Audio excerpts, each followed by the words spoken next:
Hello, this is WPX 91.5 FM HD1 Marquette. This is the Jack and Dom radio show. Just want to let everyone know the opinions said on the show do not represent the opinions of this radio station or the university. And if you so choose, you're able to get the recording of the show on Amazon Music, Spotify, and Apple Podcasts. We're also now on social media, so if you so choose, you can currently find us on Twitter and Facebook. Just look up the Jack and Dom radio show. With that being said, good afternoon, everyone. Some interesting topics to talk about today. Jack, how are you doing? Doing good. How are you? It's a snowy Monday for sure. Very snowy Monday. Our first winter storm advisory, or first winter storm warning was today. So if you're out there driving, please be careful. Roads are very slick and very snowy out there, of course. But some very, very big things to talk about today, because over the last week, a bunch, and I mean a bunch of things happened in short succession. I don't know if we'll go in any particular order, but the good thing, actually, let me ask you, Jack, when it comes to enemy football, what do you want to talk about first? The game or the coach resignation? What do you want to talk about first? Well, let's talk about the coach's resignation. Okay. That led directly to the game. Okay. So, I believe it was, correct me if I'm wrong, it was Tuesday. Was it Tuesday? I think so. When an announcement was made that the head coach and one of the assistant coaches, offensive line coach, was put on administrative leave. That was the specific wording, and the specific wording was for personal reasons. Now, we don't know if it was paid admin leave or unpaid admin leave. That's all that the NMU athletic department said, and obviously a lot of the news media, when people were asking in the comments like, hey, why this, why that? A lot of speculation, a lot of talk. Yeah, a lot of things going on. My sources in the athletic department, my sources on the football team knew nothing. The football players did not know, at least at the time. I still think they don't know now on what happened, why the administrative leave happened. So, yeah, so if the football players were told, the media would have found out eventually. Yeah, I don't think anyone knows other than upper level admin and a couple other people. Yes, and that is a key thing. That's a key thing we're going to bring up later, because I believe, and I think you would agree with me, this only a handful of people knew the real reason why it happened. That's right. Why it didn't leak out. And I think the important part is to make clear that in my research on administrative leave, administrative leave has to be for non-performance reasons. Correct. So it can't be just, we're putting you on administrative leave because you're 1-30. It is for non-sporting reasons. It cannot be for a bad record or bad performance or anything like that. Mm-hmm. Administrative leave is a very specific title for very specific types of issues, yes, which we're not going to go into much detail about, because again, we have no more information than anybody else does about what's happening. But I just wanted to put out there that it is not because he's 1-30. I mean, correct. Yes, it's funny to joke about he got fired. Yeah. I put that in air quotes for being bad, but it's not. That's not what happened. In my opinion, it should have. Yeah, and we've talked about this. I've said he should have been fired last. But that's not what happened. That is not what happened. And the wording, if it was because of performance reasons, the athletic department would have immediately come out saying he has been fired. Correct. And it's really, I guess, interesting because the athletic department didn't have the money to pay his buyout, so there was some sort of conflict over something. Yes. That probably resulted in this. Here's what I think happened. And I'm going to specify by saying this is my opinion. And that's all that is. Here's what I don't think. Here's what I don't think happened. And you can expand on it. Because a lot of people were like, yeah, it might have been betting, some kind of illegal betting operation that happened behind the scenes. Here's why I don't think it was that. One, please show me where I can gamble on Division II football games. Yeah, it's just not really. Please point that to me. I don't know where. It's okay. Not that. It's not any of that type of stuff. If it was player abuse, I think the players would have known, because my sources from a year ago told me that the coach lost the locker room. Right, you lose the respect of the players. If there was player abuse, players would have talked to other players. Everyone would have known. And if you have lost the locker room, then there's nothing stopping the players from talking to the press, even off the record, that's what happened. But that's not what happened, right? The players would have said something to me, to you, to other news media, to the newspapers, because I know people were in the enemy newspaper. They did a FOIA request. They already did the FOIA request. People in my TV station already did FOIA request. Excuse me. If it was abusive to somebody else outside the team, the police and or Title IX would have been involved, and the police would have said something. And a FOIA request to the police would have resulted in some kind of information coming out from that, but that's not what happened, so I think we can take that out. I believe, my hypothesis is that some kind of argument took place between the head coach and one of the the offensive line coach in question and other NMU higher-ups. And it just went too far. What specifically happened, we don't know. We probably will never find out. But I think it was an argument that just went way too far. And because of the coach's poor record at NMU, it didn't protect him. And so the athletic department finally had cause. And so that's what happened. I think that explains why the head coach was put on admin leave. One of the other coaches was put on admin leave because it was probably between two of them and maybe other higher ups and just went too far.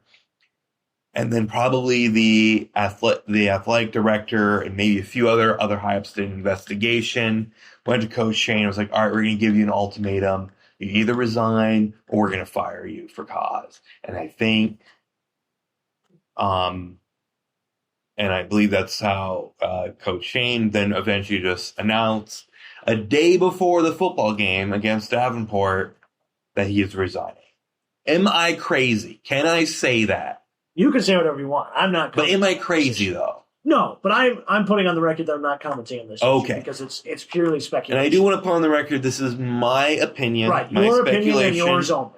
And there's obviously reasonable doubt, but I think there's plausible deniability for all the other potential reasons that I gave on why it's not that.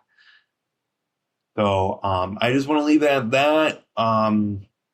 But on some good news. Well, though, yeah, I thought the football game was interesting, and I called you a couple of times, and you weren't able to pick up. I was unable to pick up. I was on a trip back. We texted about it because I went out on a hike with somebody to Presque Isle, so I turned it on, and I was like, "Oh, how many are we losing by today?"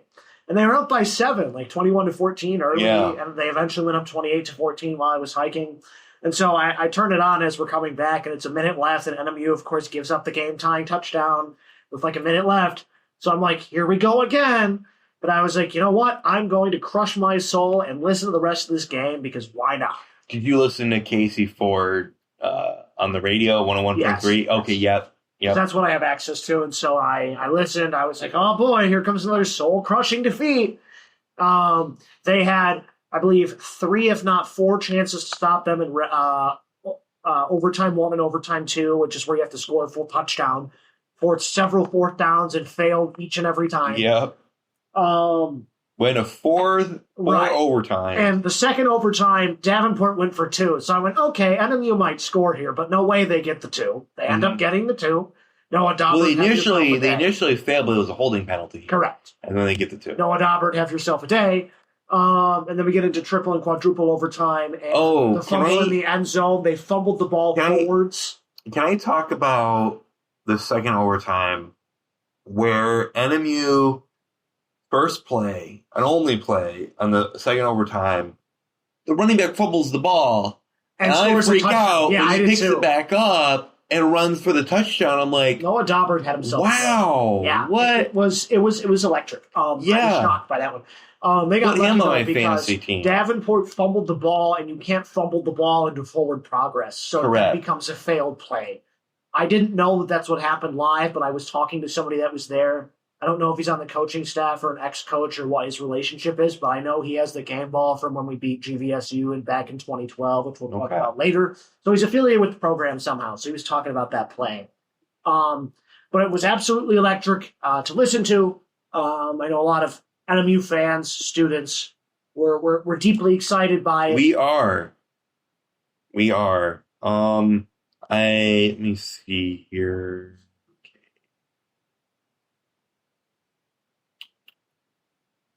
Okay, so what? Yeah, there we go. Okay, but it was exciting. Mm-hmm. It proved to me a couple of things. That it was the coach. Well, yes, okay, that was the coach. That was the obvious part. But it also proved that my previous source information that the coach lost their locker room was also true. Well, okay, there were, I think that part was implied, and I think everybody knew that even before they won this game. I think there were a couple things that were more interesting to me. The first is the change in vibes, atmosphere, and everything else you had from the start of that game. Whether it was the win against Roosevelt, whether it was Shane resigning, I don't know. But they played with a fire they hadn't had before. Yes. They went out there thinking they could win that game, thinking they were the better team, and to be honest, they were. Mm-hmm. You know, it shouldn't have gone to quadruple overtime. They were the better team the whole game. They honestly should have won in regulation. So that was different. Number 2 is I don't love the way they run the offense.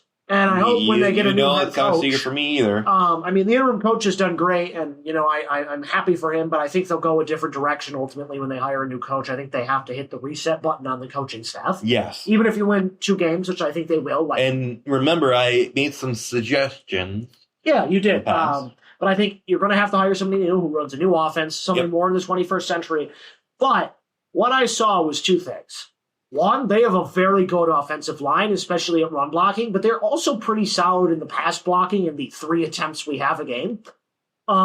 Which, the way to win football games, D1, D2, D3, I don't care, NFL, the way you win football games is in the trenches. Yes. And NMU has issues in the secondary, has a lack of wide receiver and quarterback production, but even the games that get blown out, they tend to win the line of scrimmage. And that is a really good foundation point for any football program hitting the reset button. Yeah. Number 2, you've got, I believe they're both juniors. You might have to fact check me on this, but Hertel and Larkin, I'm 99% sure Hertel is a junior. On the defense, you've got 2 studs who, if I'm correct, could be back next year. If you get a good coach in and he convinces them to stay, that would be big. Who's the player? Jax Hertel and then Mitch Larkin. Jax. He's a junior. I saw it. But Mitch Larkin, is he a junior? We're checking right now.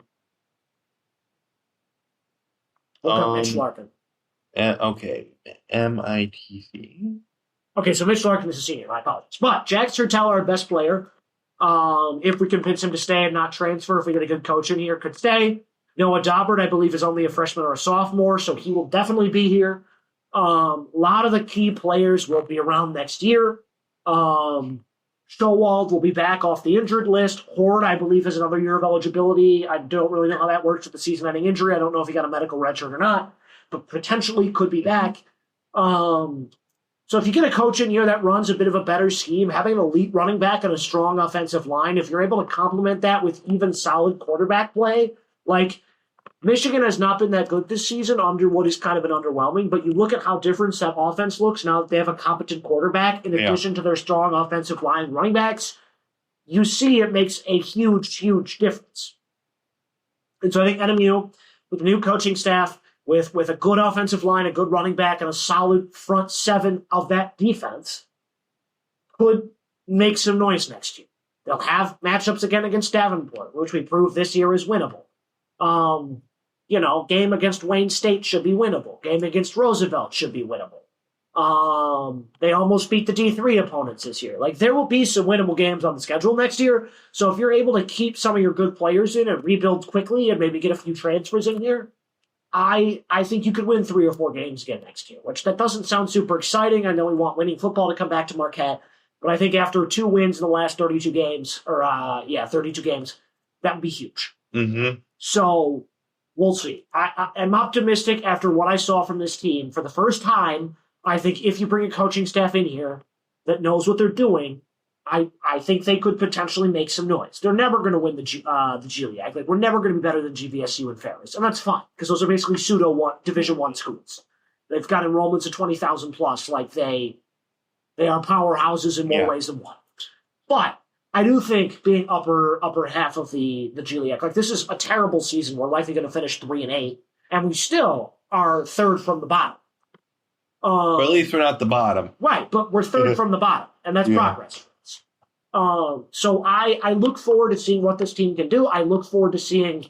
You know what's nice about. Yeah, go ahead. You know what's nice about all this is that if we beat Wayne State, I get to put the football team in D tier instead of F tier. Yeah, in my tier list, which would be exciting. Yeah, and I think we will win that game.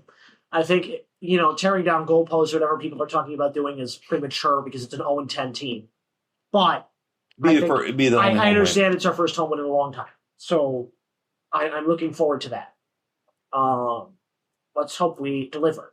Speaking of delivering, we talked about this off air. Yeah. When was the last time Northern Michigan beat a team that had a winning record? Because we beat a team with a winning record against Davenport. But when was the last time we beat a team that had a winning record? We talked about this. It was either 2012 or 2014.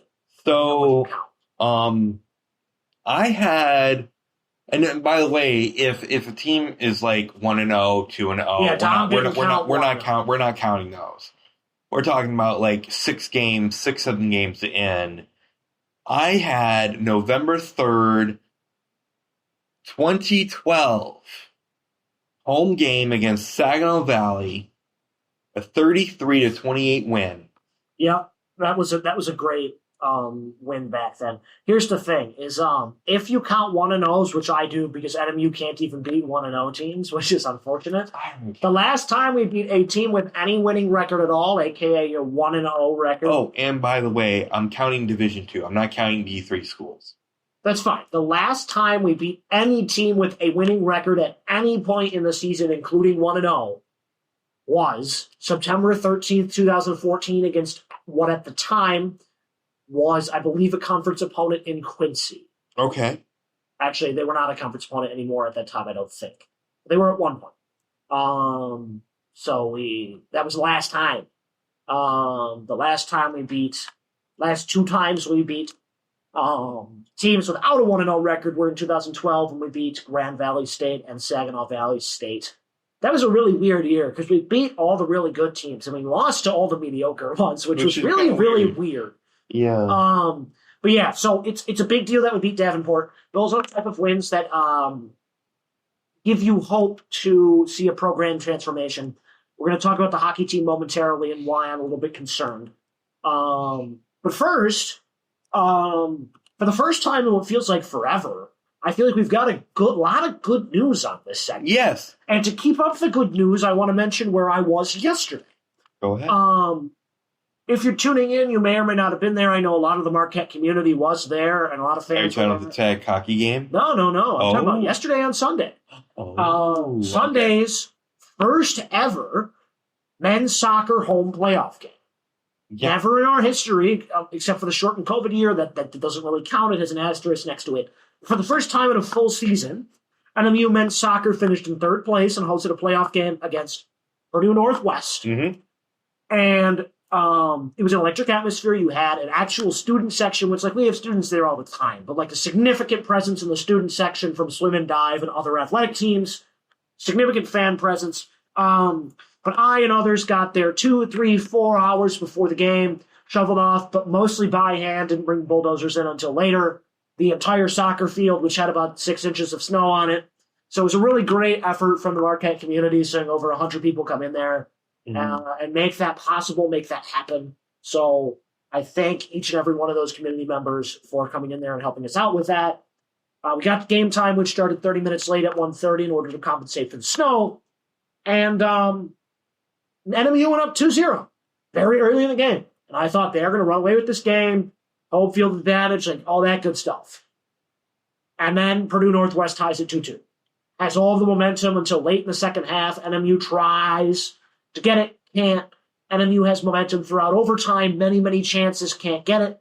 I want to put out there, too, that in the second half there was a questionable offsides call. That's all I'll say about that, because even though I'm not at the game anymore, I am technically an employee of Northern / the NCAA, and so yada, yada, yada. I still technically work for Audiovisual Services. Audiovisual, so you can say whatever you want, but I cannot criticize a ref. So I'll just say it was a questionable call, in my opinion. Okay. On the offsides. It looked onside to me on the replay. That's my own personal opinion. Nobody find me for that, okay?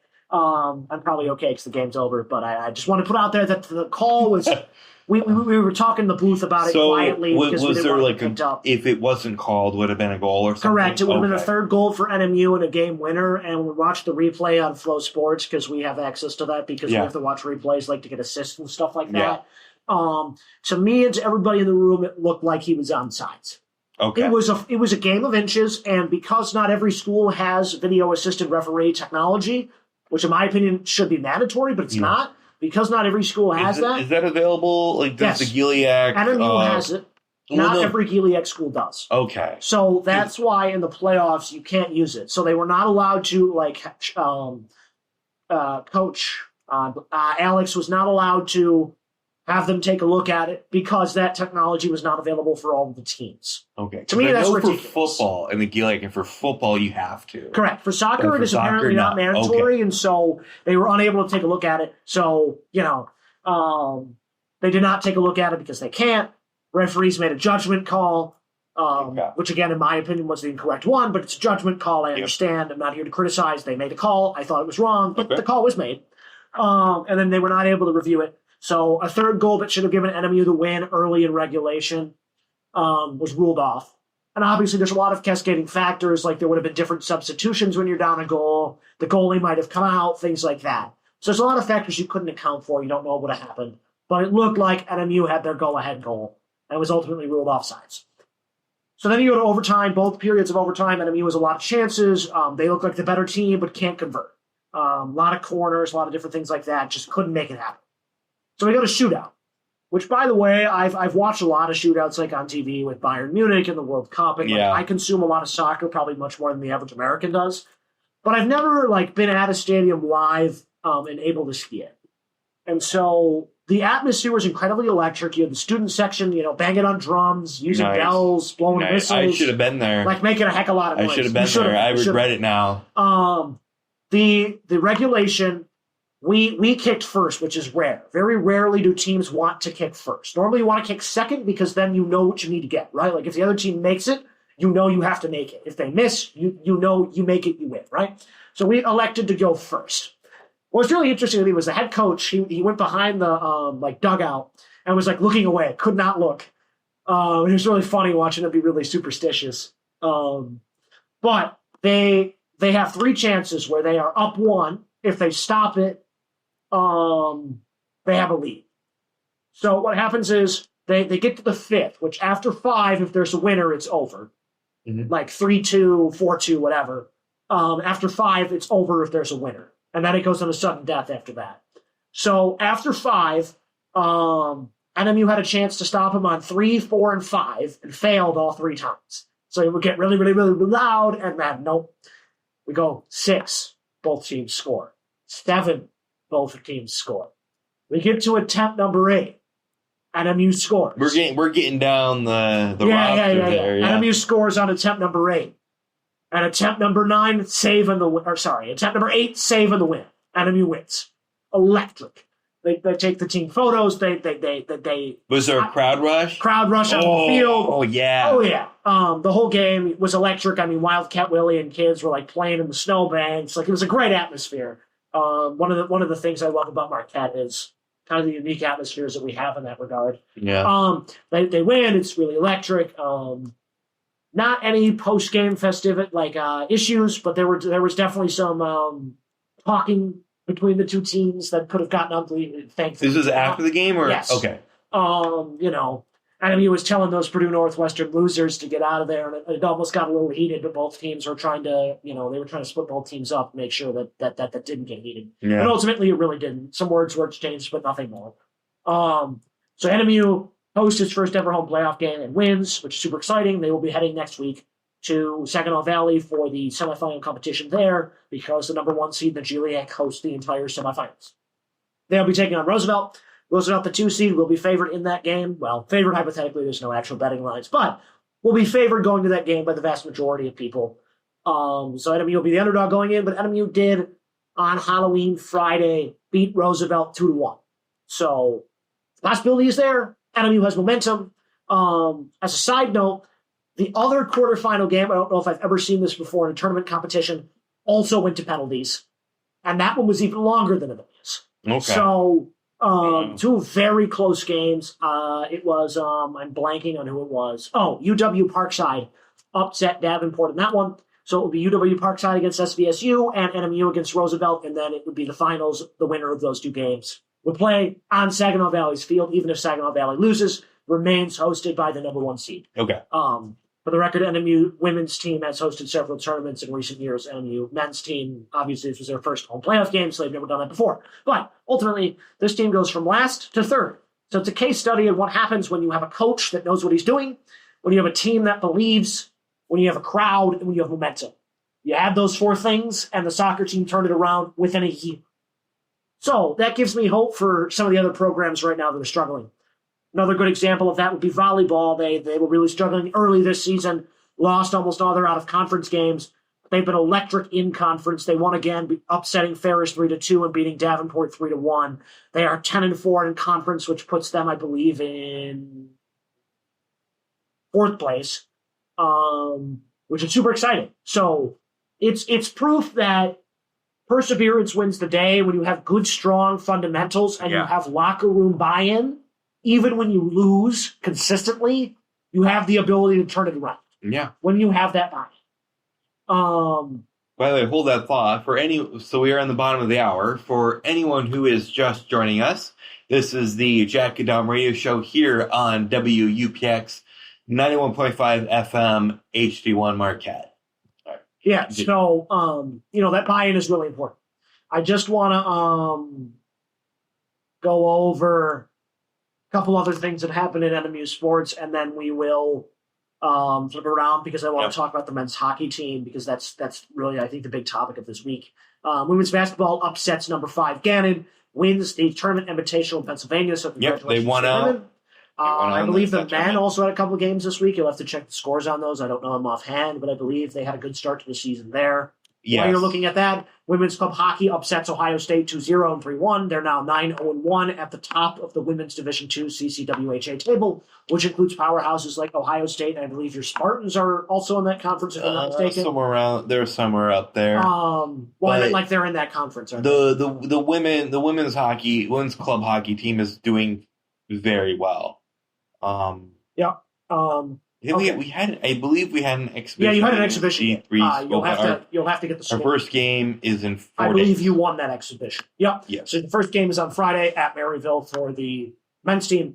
So I think now that we're into basketball season, we can start watching some winning teams, which is really exciting. Although, again, I'm really proud of the soccer team for what they did. That was a really huge moment for us. Rick, our athletic director, was there. A lot of other important people were there. It was really exciting to see. It makes me really optimistic about the future of that program. With the women's team having a really difficult year and not looking great, like we've been used to, where they've been winning GLIAC titles. And then lose the first game as postseason. But it's reassuring to see the men's team kind of carrying that torch. And hopefully the women's team can maybe get some momentum in the tournament. They are a very talented team. It's just not gone their way. So we'll see what happens there. They play, I believe, on Tuesday.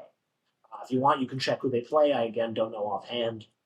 But the women's team will play on Tuesday. We'll get back to you on who that is. Men's club hockey loses 3-2 and 4-3 to Division I club team Central Michigan. So a very impressive performance, even in defeat for them.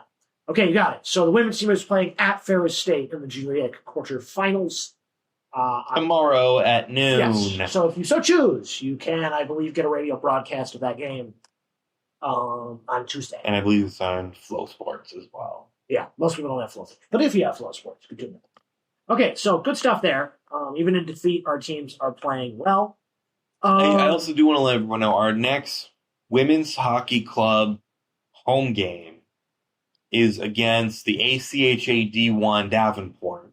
But their Davenport team isn't as good, and our ACHA D2 it's really interesting. Is very, very good. I know good. In years past they've looked at women's hockey a D1 sport, and I would be completely in support of that. I just think budgetary reasons have prevented that from happening. It's extremely expensive to get that team registered for the NCAA at a D1 level. I think it'd be a great idea because that team is incredibly good, and I think it would bring in a lot of revenue for the university ultimately. Yeah. But they have not done that yet. I believe they scrap plans to do so, but maybe they'll bring it back. You'd think the university would want to make some of our more winning teams Division I caliber so we can actually get some titles back in Marquette. But alas, at the moment, there are no plans that I know of for that. Okay, the unfortunate topic of the week. We've been pretty optimistic so far. Here's where I get pessimistic. Were you at the NMU Tech game? I was at both. Okay. I was at the game. I gotta ask you this question. Fire. Because this would prove whether or not you were at the game. Yes. Did Husky T Blizzard cause the sinking of the? Yes, I saw that sign. That was a great sign, by the way. I know the guy. Yeah, I do too. He's a great guy. But okay. Cool. I have been pretty. But he did. Yes, I have been pretty optimistic about this hockey team, and I have consistently reiterated the fact that I think they're building a program. I think they're going to get better. I think the recruiting is there. This weekend really made me doubt that a little bit. Yeah. It's a very interesting switch because I flipped the switch on football, and with that win, I don't think we're going to be good, but I do think 3, 4, 5 win, like not awful seasons are on the horizon if you get the right guy. Yeah. I'm not optimistic about hockey. I'm really not. And I hate to say excuse me, we are not favored to win any game. Not even against Ferris? No. Wow. Okay. But let's talk. So I was sitting next to, and I won't name him for privacy reasons, but I was sitting next to one of the true freshman hockey players and a buddy of his. Not a red shirt, but he just was not playing in that game. Okay. He ended up playing on Saturday, I believe. I think. But I was talking to him on Friday about a couple different things while the game was going on. And a lot of it was like, He reiterated the fact that they're building, they've got a really good freshman class in, like stuff like that. But he seemed visibly frustrated with their inability to stop Tech from consistently getting good looks. We talked about a couple other things. I'm not going to go into it in too much detail, but it was interesting to get, even if it was a couple sentences, just a basic point of view from him on how things work. Yeah. So the morale of the hockey team is still high, at least for the players, from what I gathered from him. And he's just one guy, so I don't know, what the overall morale is. But that's the vibes I got from him. There's some things that really do concern me. Number one is, it's year 2. you were able to get your guys in because you weren't hired in the middle of a coaching cycle where you had to just get leftovers from the portal. Like, you were hired late enough in the cycle, you were hired last year, so this year you had a full cycle to get recruits in. And I'm decently impressed with the recruiting class. Like, it's been good. What I am concerned about, though, is their inability to go out and get upperclassmen in the portal that can make a significant impact. Now, I understand it's NMU. I understand we are no longer a premier program and haven't been since the early 2000s. Tech fans are blasting us all over social media about how they're dominating the rivalry. I don't want to hear it. We beat them 9-0 in the early 2000s, and we won like 18 out of 20 from the 90s to the early 2000s. So these rivalries ebb and flow. But what I do want to say is, in terms of on-paper performances, I understand that we've played pretty good teams so far, but Augustana is not that good. Tech lost almost all of their veteran talent. So, they are still good. They are still a tournament-caliber team, but they are not nearly as good as last year's program. Augustana they're fine, but they're a middle-of-the-pack CCHA. Mm-hmm. They're nothing spectacular. Okay? And yes, we'll eliminate those first 8 games and say, well, you were playing ranked opponents. But Colorado College has looked pretty sluggish to start the season. I'd expect them to end unranked. So, us not looking great against them in that one game, not great. We look bad against Augustana, and we look bad against Tech. Are we better, hypothetically, than last year? Sure. The score lines don't reflect it, but I think there's more talent on the team by a lot. I don't think you can argue that. Just for whatever reason, on the ice, we're not seeing that. So I'm going to touch on a couple things that concern. One I already mentioned is veterans. On this team, there are a number of veterans, very few of whom have been contributing significantly. If you kind of take a look at the veterans that they have on this team, it's a bit concerning by their lack of production. And I understand, we're not going to get the premier transfers. That's fine. Yeah. But you got to get guys that can go out there and make some sort of a difference. And the ones that they got, I really don't think have been able to do that. And when you're building a program like this, when you're recruiting solidly like NMU is, you have to have guys that can come in there as veterans, mentor the young guys, score some goals, make a difference. And they just haven't had that so far. If you take a look at some of the premier transfers they brought in, William Graham was supposed to be your starting goalie this year, was at Wisconsin, played decently at Wisconsin. He was supposed to be your guy. He's a junior. You were supposed to have him for 2 years. He's now been pulled from back-to-back games. I know not all of it is his fault. I'm not coming after him specifically. The defense has been abysmal. He's been under a lot of pressure. I understand. But he was supposed to be your guy, and he's gotten benched for a true freshman. We'll get to the true freshman in a minute because I'm very excited by him. Okay. But that's not great.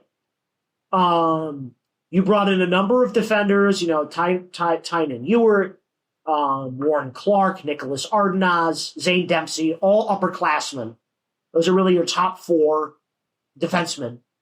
And the defense has been abysmal. I would argue our defense is the worst in the entirety of Division I NCAA hockey. The fact that average shots on goal are well over 30 and we've had over 50 several times is just absurd. So that has not been working out. And then if you look at some of the forwards, you've got Argentina, Ciccarello, Bettens. I'm looking at upperclassmen. Stelkans, I'm pronouncing his name wrong. I apologize. Yeah, so those are your upperclassmen. And none of them have really been that impressive. Your sophomores have been good. The guys you drafted that you got last year towards the end of the cycle, Slipik, Altrichter, Bolduc, Braden Dahl, who I believe is injured, but I'm sure he'll be back. Cliché's been okay. Aiden Hutchinson, those guys have been pretty solid. A lot of the names I said there, you probably recognize because a lot of those guys are on the top 2 lines. If I go through the true freshmen, Oliver Ayang-Ashton is going to be our starting goalie moving forward. I have no doubt. He's been pretty darn spectacular, all things considered. Like, he's not been incredible, but with the volume of shots he's facing, he's been good. Evan Johnson and Landon McDonald and Tyler Stern are all guys that haven't played much yet, so a TBD grade on them. Tobias Pitka's been one of our best players. Burchell's been solid. Peter Cesar, Matthew Ward's been really good. Yeah, so the bottom line is that they've brought in really good underclassmen that I think are going to make a difference. Not all of them will. There's some that haven't been great. There's been a lot of roster turnover, I understand, but the recruiting has been there. The key is that you've got to get upperclassmen that can come in and mentor these guys the next year or two, so when these guys become juniors and seniors, they are ready to lead this team to success. And I think there's a good possibility that they will. But in order to do that, you've got to go out and get upperclassmen that can make a difference. I don't doubt that the upperclassmen we have strong leadership capabilities, are solid players. I don't doubt that. But you need a top-end goal scorer and a top-end defender, or several that are upperclassmen that can really get these guys into a groove, help lead their lines, help mentor them. Like, I don't doubt that the guys we have are doing an okay job of that, but I think your next step is to really get a stud transfer in here and get another good freshman class. And I think that's possible. I'm not doubting that it's possible. Michigan Tech with their new head coach brought in 3 very good upperclassmen from Lindenwood, his old college, and then 1 or 2 others from other schools. And that's what NMU needs to do if it wants to find success. Pair that with your freshmen. Especially the guy you got from the CHL, and Ward has been spectacular and is just stacked with talent. I mean, he played with Gavin McKenna, I believe. Like, he's been great. He's got a goal and 2 assists, so statistically not incredible, but he's been a very solid player. Been good for us. And then you've got Ashton, who I think will be the starting goalie moving forward as a freshman. His goals per game average is under 3, which is what you want to see, especially from a true freshman. If you compare him statistically to Tech's goalie, they're almost equal statistically. He's up there with some of the better goalies in the CCHA, especially with the volume of shots he faces. It gets more and more impressive as you think about NMU's defensive breakdowns. He's won a great many one-on-ones. As you know, and maybe our listeners do, I work a lot of these games. I work in the press box, so I can see from above what's happening in a way that the student section and other places may not necessarily be able to see. So I get kind of that bird's eye view. I'm not just saying things because I feel like it, like I am observing these things. So there is potential if they bring in a couple more juniors and seniors to be mentors, because a lot of them are graduating this year, and you bring in another good freshman class, the potential is there. However, Coach Shayak originally coached at Alaska Anchorage, which is probably the worst Division I program and has been for some time. But he never managed a winning season. He has been an assistant at St. Cloud State at Western Michigan. I have no doubt that he learned a lot on those endeavors about winning. But as a head coach, he has not won. And that's a little bit concerning. The other concerning piece to me is... But he played at Northern Michigan. That's true. As a player, he was a winner. As an assistant, he was a winner. Alaska Anchorage, you can kind of scratch off because nobody has won there since the 70s. Or sorry, since the 90s. Okay, that's fine. But I think he can be a winner at NMU. There's a lot of factors that need to go well. Ashton's got to develop into your goalie 1, and I think he will. And then you've got to get some pieces around it. Because right now, him and Graham, who I think is better than he looks statistically, I just don't think he's going to be the starter for this team anymore. They've been left out to dry because the defense consistently is giving open looks. Okay, so they have lost in CCHA play 2-1 and 3-1 to Augustana, and 3-1. 4-1 was the final, I think, with the empty net goal, and 4-2 against Tech, I want to say. So it's not been a pretty picture so far in terms of results. They've looked outclassed in almost every game except for the MSU game, which was great until the third period, then they got blown out of town. And against Colorado College, who I think unfortunately is not as good as they were initially made out to be, and so that tie going into overtime doesn't impress me as much as it did before. 4-1 and 4-2 against Tech. We've now lost, I believe, the last 5, I think, to them. It's not been pretty. So I think you've got to bring in that strong recruiting class. You've got to get those transfers in, and you've got to start getting some wins on paper so that you can keep the locker room in a good place. And I think that starts at the goalie position. Having a strong goalie can steal you 5, 6, 7 wins a season. There are a great many examples of that. So that is one of the focal points that you need to see. But they're missing a lot of their looks offensively. They get good looks, but they pass it around too much. Those lanes close. They don't take advantage. They've got a lot of forwards that are more creators than they are shooters. Mm-hmm. So you need more guys that are shooters. Although it was funny because the guy that I was sitting with told me that Altrichter was not a shooter, and then Altrichter scores goals on back-to-back nights. Whoa. So I guess anything can happen. But yeah. So you need shooters, whether that's guys on the roster already that can develop more into shooters or guys that you're going to bring in. You got to have more shooters. And defensively, you have got to be better on your man defense. They get beat consistently badly. They are out of position. It does not look pretty. Weirdly enough, the only time the defense has played well is on penalty kill, which is bizarre. It is. Yeah. Because they play better on penalty kill, I feel like, than the normal 5-on-5 defensively, which is just weird. Yeah. Because they've looked I'm great. not a hockey guy, but I know that is. Right, that's weird. They look great on the penalty kill against both games, and Augustana from the bits and pieces I caught on TV. Yeah. So that's weird. I don't know what they're doing differently in the 5-on-5 that's not working, but that's something that they've got to have an internal conversation about and figure out. Offensively, they have grade A chances, and they either miss, whether it's shooting way over the net, misfiring, or not taking the shot at all. Some of it is bad luck. They've played against some good netminders. I understand that. But there's a lot of chances they should be taking and should be making, but they just aren't. They've had a number of one-on-ones that they've been missing. You can't miss those. If it's a one-on-one with the goalie, you should make it every single time. Yeah. It's like a penalty kick. Should be in every single time. And Tech had several of those and made us pay. And one of them is now on ESPN Sports Center because it was dirty. It was bad. You can, if you so choose, watch that on the CCHA page. It was on the Sports Center top 10. Pretty unfortunate for us. But yeah, things are not looking pretty. I still have hope that they can turn it around. But if you don't steal at least, I'm going to say you have to get, they won 4 last year.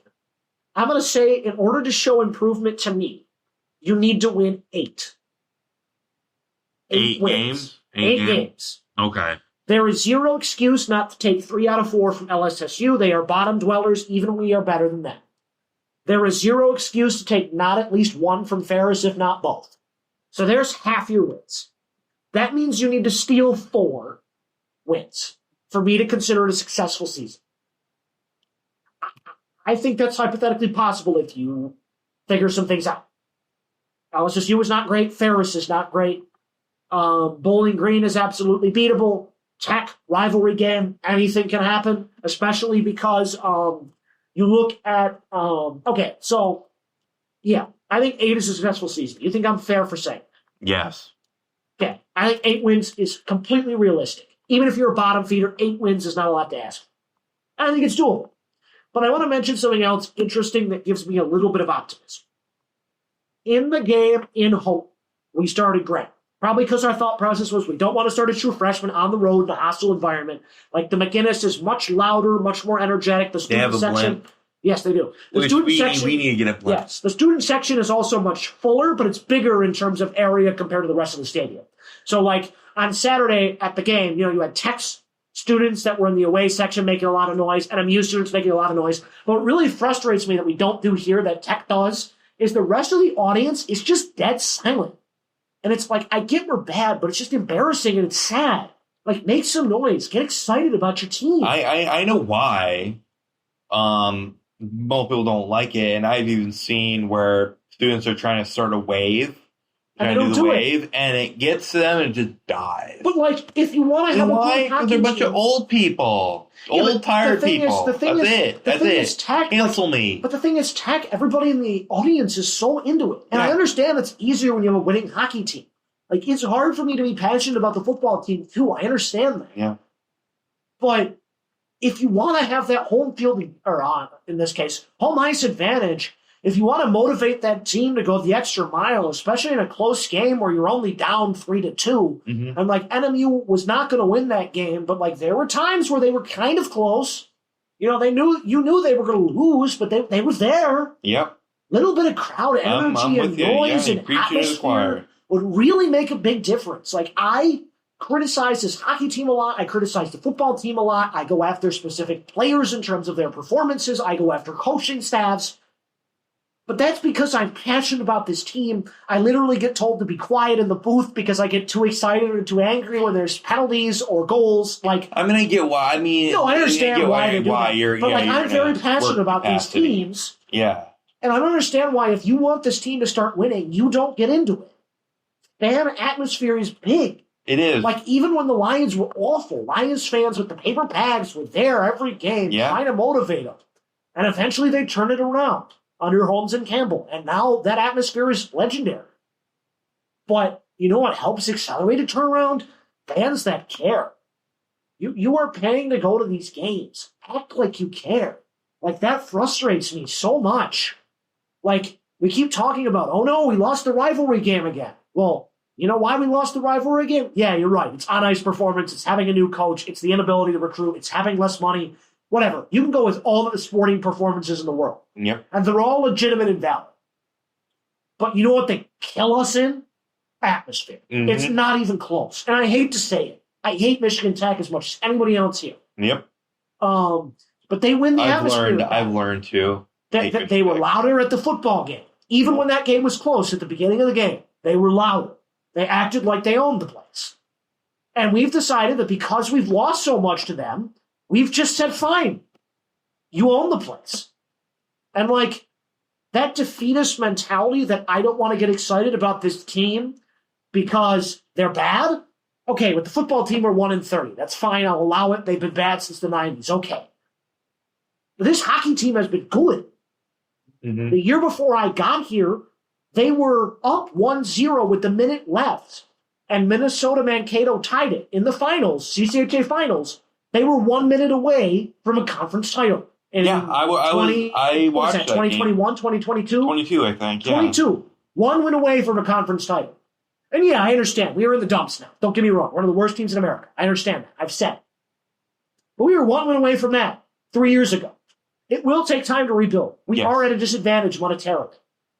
But as a fan, you need to be giving your all at those games to help make it happen. Because energy off the ice creates energy on the ice. You know, I stand by that. The crowds that are more into it, excited, making it happen, I think does genuinely make a difference on the team. And when half the stands or more are sitting there doing nothing, scrolling their phones or barely paying attention, not saying anything, you know. Yeah. I was sitting up in the press box, and Tech is louder than we are. In our own stadium. Our own stadium. I know. How do you expect to motivate this team to win games if you aren't doing anything? Like, hockey is a team sport, and there's a reason why in football you talk about the 12th man. The fans. Because the 12th man matters. Yeah. And, like, it's one thing in football when you're 1-30. And for some reason in football, they're really loud. I don't understand it because we're terrible and we have no reason to be that loud. But football, we always get really excited. Yeah. I don't understand why that energy isn't there in hockey, in basketball. Like, it's not. And I saw it at the soccer game. And, like... So we can do it. We can do it. But it's compartmentalized in the weirdest way. But, like, I think... Like, you know what I mean? Yes, right? You know what I mean? Yeah. We won that soccer game because we were the better team and because we won on penalties. But I think the crowd noise throughout that game, especially during the penalties, in a hostile environment, absolutely makes a difference. Yeah, it does. My coworker was talking to me about the guy that missed the last penalty. He looked petrified walking up there. The crowd made him uncomfortable, and he ended up taking a bad shot, and we won. Like, that matters.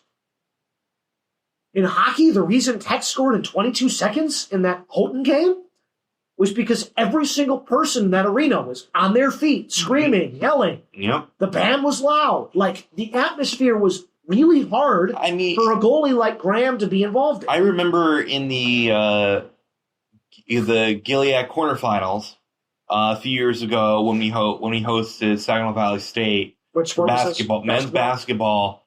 If you were there, your ears would be ringing because we were screaming so loud for so long that even though we were behind for most of the game, it made Saginaw Valley very uncomfortable. They missed a lot of free throws. They slipped away and won the game. Point. Hockey, there's less of free throws and less of penalty kicks and stuff like that. Yeah. But, I criticize these teams because I care and because I know they can do better. Yeah, I agree. In football's case, I know coaching can do better. Now the coaches are gone, so maybe they will. In hockey's case, I think there is some coaching that needs to change and some scheming that needs to change in terms of how they're organizing on the ice offensively and defensively. I think the players got to change something. I don't think it's a lack of effort. I just think they've got to change how they're exerting that effort, I guess is what I would say, in terms of their scheme and what looks they're taking, stuff like that. I'm not dogging on anyone as a person or anyone's effort or anything like that.